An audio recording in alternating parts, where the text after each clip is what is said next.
Start. అందరికీ నమస్కారం.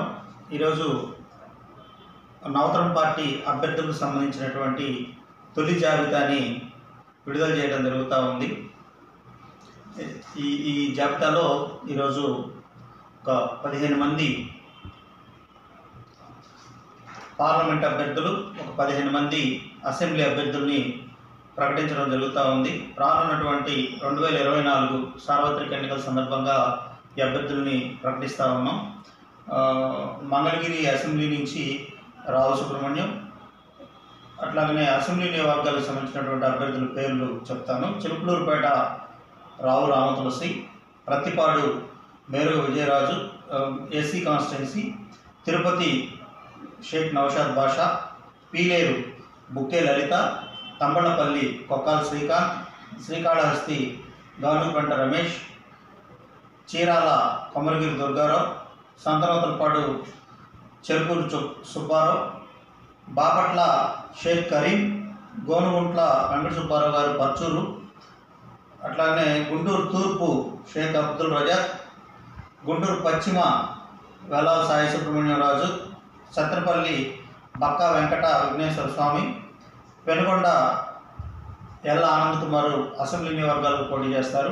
అదే మాదిరిగా మరి పార్లమెంటు నియోజకవర్గాలు వచ్చేసరికి లోక్సభ నియోజకవర్గాల అభ్యర్థులు శ్రీకాకుళం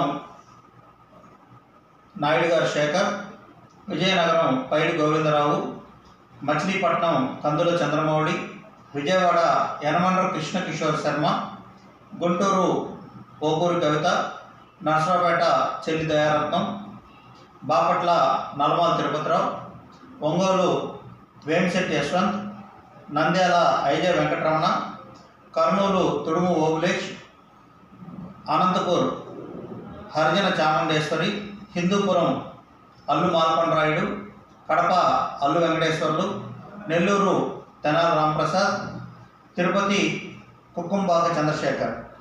మొత్తం ఆంధ్రప్రదేశ్ రాష్ట్రంలో ఇది తొలి జాబితా. 15 పార్లమెంట్ స్థానాలు, అట్లాగే 15 అసెంబ్లీ స్థానాలకి తొలి జాబితా అభ్యర్థుల్ని ప్రకటించడం జరిగింది. రానున్నటువంటి ఎన్నికల్లో ముఖ్యంగా నవతరం పార్టీ ఆంధ్రప్రదేశ్ రాష్ట్రంలో ప్రజా సమస్యల మీద పోరాటంలో, ప్రత్యేక హోదా కోసం పోరాటంలో ముందుంది. అట్లాగనే ప్రజా సమస్యలన్నిటి మీద ప్రతిపక్ష పార్టీలైనటువంటి తెలుగుదేశం పార్టీ, జనసేన, కాంగ్రెస్, అన్ని రాజకీయ పార్టీలతోటి సిపిఐ, సిపిఎం అన్ని రాజకీయ పార్టీలతో కలిసి జనసేన అట్లాగనే నవతరం పార్టీ పనిచేస్తూ ఉంది. అయితే ఇటీవలి కాలంలో బీజేపీ తోటి తెలుగుదేశం పార్టీ, జనసేన పార్టీ రెండు పొత్తు పెట్టుకునేటువంటి ఒక క్రమంలో మరి తొలి నుండి ఉద్యమాల్లో సపోర్ట్ చేసినటువంటి నవతరం పార్టీని మరి తెలుగుదేశం పార్టీ అధ్యక్షులు చంద్రబాబు నాయుడు గారు విస్మరించడం జరిగింది.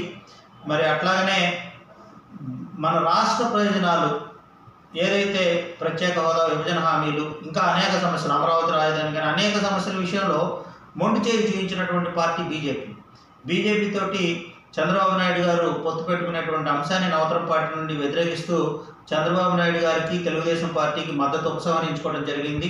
ఈ ఎన్నికల్లో ప్రధానంగా తెలుగుదేశం పార్టీ, జనసేన కూటమి, బీజేపీ కూటమి ఓటమి లక్ష్యంగా ఈ ఎన్నికల్లో నవతరం పార్టీ పనిచేస్తుంది. ఎందుకంటే రాష్ట్ర ప్రయోజనాలు అమలు చేయనటువంటి రాష్ట్రాన్ని అట్టడుగు స్థానానికి తొక్కేసినటువంటి పార్టీ భారతీయ జనతా పార్టీ. అటువంటి పార్టీతో పొత్తు పెట్టుకున్నందుకు మరి ఆ ఫలితం ఏదైతే ఉందో చంద్రబాబు నాయుడు, జనసేన పవన్ కళ్యాణ్ వాళ్ళు కూడా ఖచ్చితంగా ఓడిపోవాల్సిందే.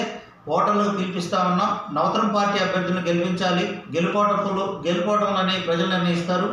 కాబట్టి నవతరం పార్టీ అభ్యర్థులు ఇంకా రెండో జాబితాలో మెరుగుగా, ఇంకా బెటర్గా అక్కడ సోషల్ సర్వీస్ చేసేవాళ్ళు నవతరం పార్టీ నాయకులు ఎవరైతే ప్రజల్లో ఉంటారో అటువంటి వ్యక్తులందరినీ కూడా ఎంపిక చేసి ఎన్నికల్లో పోటీ చేయిస్తామని కూడా ఈ సందర్భంగా మీడియా మిత్రులందరికీ తెలియజేసుకుంటూ మరొకసారి నవతరం పార్టీ అభ్యర్థులను ఆశీర్వదించాలని చెప్పి తెలుగుదేశం, జనసేన, బీజేపీ కూటమిని ఓడించాలని పిలుపునిస్తూ ఈ అభ్యర్థుల లిస్టును ప్రకటిస్తూ ఉన్నాం.